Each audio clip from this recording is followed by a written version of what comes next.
Bună, dragilor, și bine ați venit la o nouă citire. Dacă titlul te-a atras, înseamnă că ai aici cu siguranță un mesaj pentru tine. Îți mulțumesc pentru că mă urmărești, îți mulțumesc pentru că mi-ești alături. Dacă vrei și tu astfel de citire, te invit oricând cu drag doar pe aplicația de tarot și astrologie Cristina Zurba, disponibilă atât pe iPhone cât și pe Android. Hai să vedem așadar mesaje, ce trebuie să știi. Vă aștept cu drag și pe Destiny, platforma pe care vă puteți întâlni sufletul pereche sau puteți să întâlniți persoane compatibile cu voi din punct de vedere astrologic și numerologic. Aveți link în primul comentariu pentru a descărca aplicația. Bun, avem așa, Regina de spade, 9 de cupe, moartea, o conexiune aici cu zodia Scorpion, mai avem zodii de aer, Gemeni, Balanță, Vărsător. Ce mai văd aici este că ai făcut recent o schimbare în viața ta. Poate este o schimbare la nivel energetic, o schimbare fizică, e ca și cum s-a finalizat o etapă, da? S-a făcut dreptate. Poate să fie și o decizie importantă pe care ai luat-o în ultima perioadă, iar Regina de spade îmi spune că tu aici ești într-o perioadă în care vezi lucrurile foarte clar, știi foarte bine ce îți dorești. Tot Regina de spade poate să reprezinte și o perioadă în care ești foarte hotărât din punct de vedere profesional și tot Regina asta de spade poate să reprezinte o perioadă în care te concentrezi mai mult pe dreptatea ta, pe sufletul tău, pe ceea ce îți dorești. Poate să fie și o perioadă în care ești foarte ferm sau foarte fermă. Ai niște reguli foarte bine puse la punct pe care le respecti. Bun, hai să vedem în plan personal. Avem Cavalerul de cupe, o conexiune aici, uite, cu o poveste de iubire. Cineva posibil să îți dea un mesaj, să își dorească să se apropie mai mult de tine. Pentru alții mai simte aici un drum pe care îl faceți într-un loc foarte încărcat din punct de vedere energetic sau un loc pur și simplu pe sufletul vostru. Mai poate să fie și o ofertă de dragoste care vine așa către tine. Apoi avem Regele de bâte, interesant, o conexiune cu o zodie de foc, berbec, leu, săgetător. Discutăm despre o perioadă în care intri în contact aici cu o persoană foarte energică, plină de viață. Poate să fie vorba despre un personaj care știe foarte bine să-și negocieze punctul de vedere. Văd energia unui bărbat căruia îi place să se distreze, îi place să se simtă bine. Este vorba despre energia unui bărbat care e foarte energic, da? E foarte glumeț, îi place să-și trăiască viața intens. Da? Ce mai văd aici poate să fie, bineînțeles, și o perioadă în care poate chiar te gândești să îți iei puțin liber, dar eu așa văd aici energia unei persoane care e ca și cum te invită undeva. Da? Poate să fie și un drum pe care îl faci pentru o întâlnire cu acest rege de bâte. Nu e neapărat de dragoste. Pentru unii, regele de bâte poate să reprezinte și un prieten sau o persoană importantă din familie. E cineva care vă dă speranță, este o persoană glumeață și foarte pozitivă. Hai să vedem ce e cu acest cavaler de cupe, că sunt curioasă. 3 de spade, uite, cineva care are inima frântă, văd aici, da? Cineva care are inima frântă și cumva încearcă să vină către tine, nu știu, cu un cadou, cu o propunere, poate să fie și un personaj care a suferit în dragoste. Dar mai văd aici clar o persoană care e ca și cum tânjește după prietenia ta, după tine. Ia să vedem noi în continuare ce spune regele de bâte.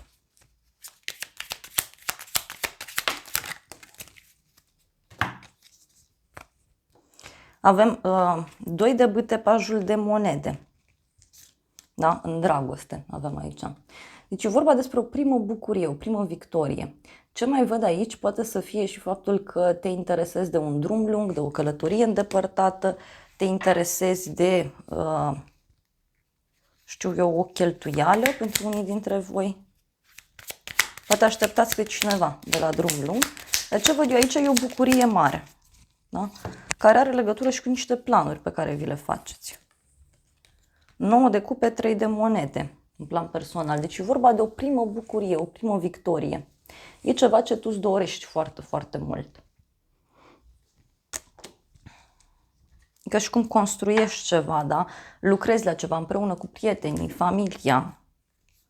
Dar e o decizie benefică. Să vedem în continuare. Avem 6 de monede. Deci ești într-o perioadă în care primești bani, dai bani la rândul tău. Poate să fie vorba și despre o perioadă în care te concentrezi mai mult pe partea financiară. Poate să fie și o perioadă în care îți faci un cadou. Iar apoi avem puterea, o conexiune cu zodia Leu. Deci poate să urmeze aici o perioadă puțin provocatoare din punct de vedere profesional sau financiar. Nu înseamnă că este negativă, înseamnă că este o perioadă în care ți se cere să dai dovadă de răbdare, iubire, blândețe și pentru alții poate să reprezinte și o responsabilitate pe care oarecum o aveți pe umeri. Poate să fie și că e nevoie să sfătuiești aici un personaj care e mai acid, e mai dur.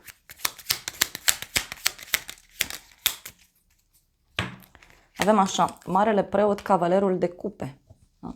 Poate să fie o înțelegere pe care o faci cu cineva, un contract pe care îl semnezi, o propunere pe care cineva ți-o face aici, din punct de vedere profesional. Hai să vedem puterea, ce zice.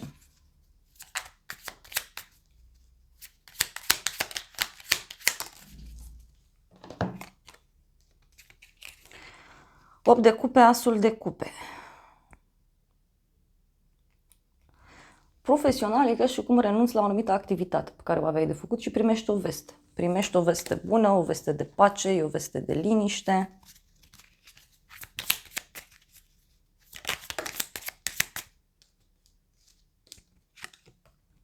Regina de cupe, o legătură cu o zodie de apă. Avem aici Rac, Scorpion sau Pești. Poate să fie și o veste pe care o primești de la o clientă, de la o colegă, e o persoană aici mai sensibilă din fire, mai creativă, poate să fie și cineva care reușește să rezolve ceva pe partea medicală, îmi vine să vă spun.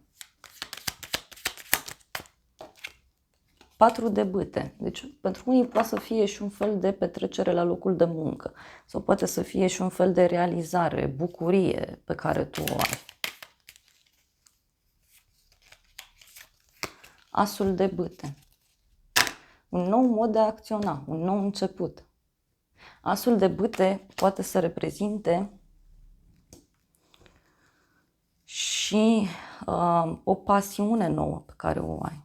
Poate să fie și asta.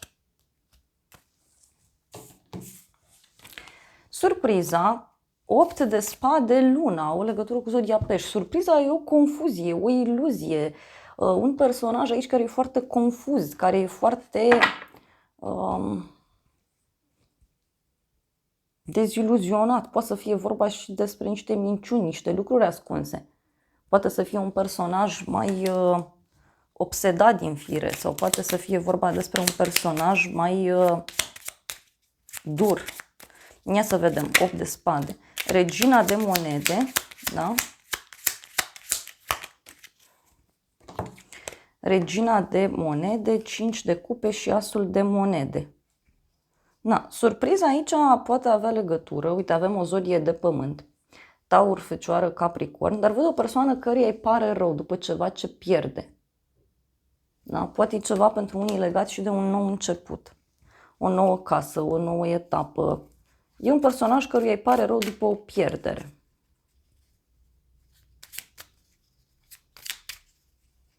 Să vedem luna.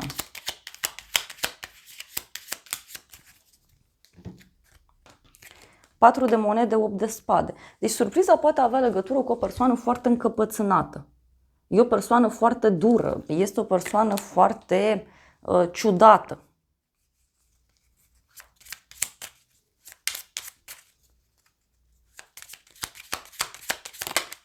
Roata destinului. Deci poate e cineva care nu e deschis în fața unor schimbări, în fața unor transformări.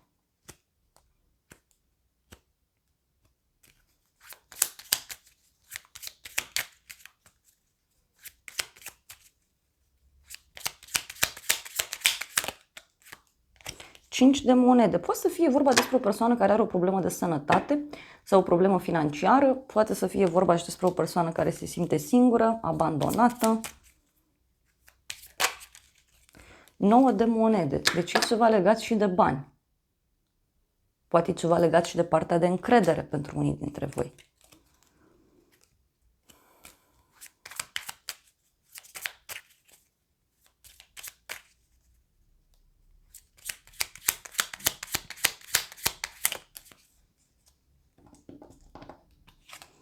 Împăratul, o legătură cu un berbec.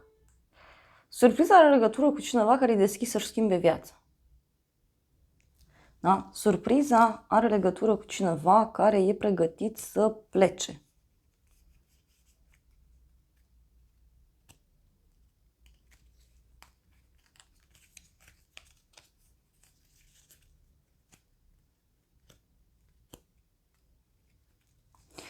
Vreau să vedem ce spune și acest tarot. Da? Deci eu văd aici un personaj foarte dur. E o persoană care are o problemă. Poate să fie cineva din punct de vedere profesional. Da?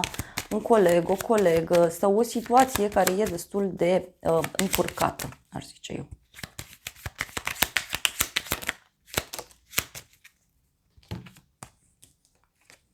Avem îndrăgostitul și gelozia. Deci surpriza are legătură cu o persoană geloasă. E un bărbat gelos, e un bărbat posesiv aici. Cineva care e gata să cunoască lucrurile altfel.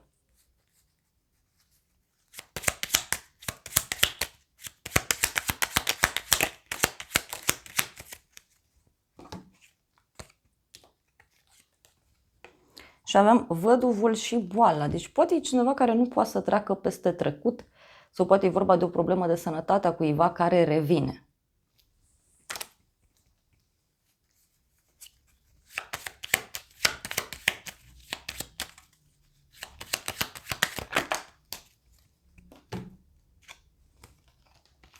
Avem femeia și o bucurie neașteptată.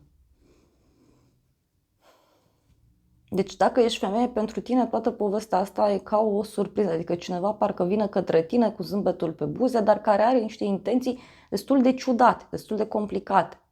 Mai poate să fie și că afli de o problemă de sănătate a acestei femei.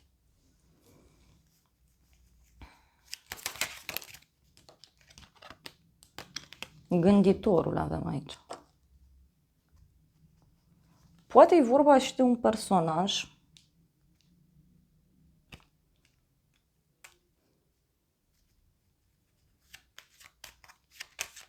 care are niște probleme undeva anume. Dar ce văd eu aici e ca și cum se face dreptate. Dreptate fizică, dreptate divină. Văd pe cineva care e gata să stea drept, da, în fața ta.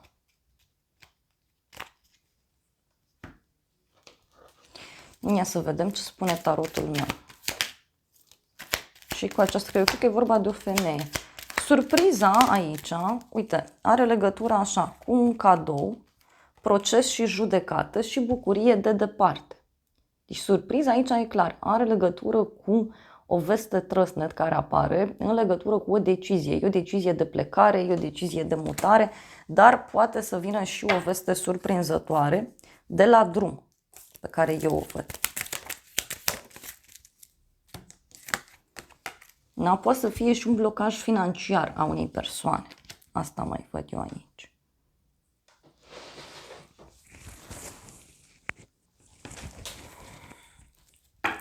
E ca și cum unii aflați de o separare, e posibil.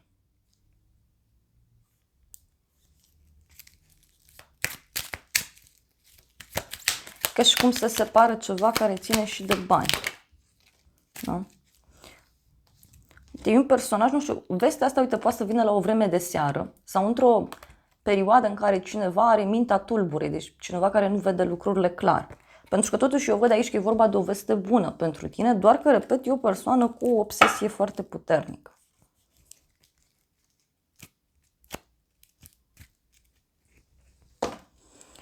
Hai să vedem ce zice acest oracol.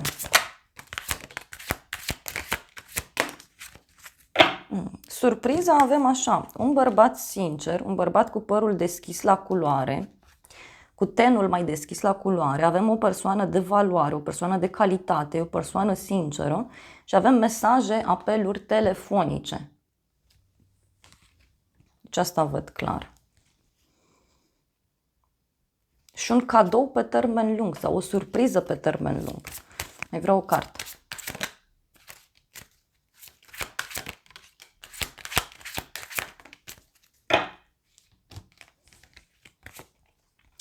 Avem o relație din altă viață, ceva deja văzut, ceva deja știut. Avem o regină a întâlnirilor. o casă, proprietate și un drum lung sau ceva pe termen lung. Poate să fie o situație aici care se repetă. Da? E o situație în care ai mai fost pus și acum se repetă. Și poate are legătură și cu o călătorie, poate are legătură și cu o mutare, o schimbare.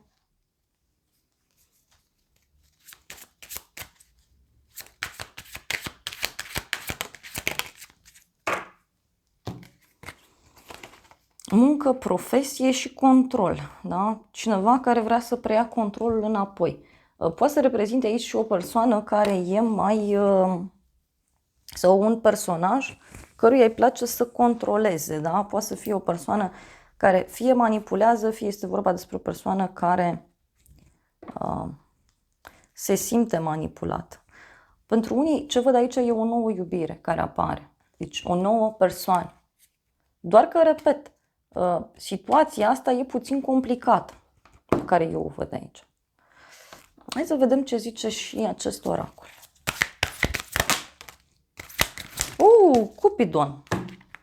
Uitați așa. Cupidon. Iubirea este în aer când Cupidon e prin preajmă.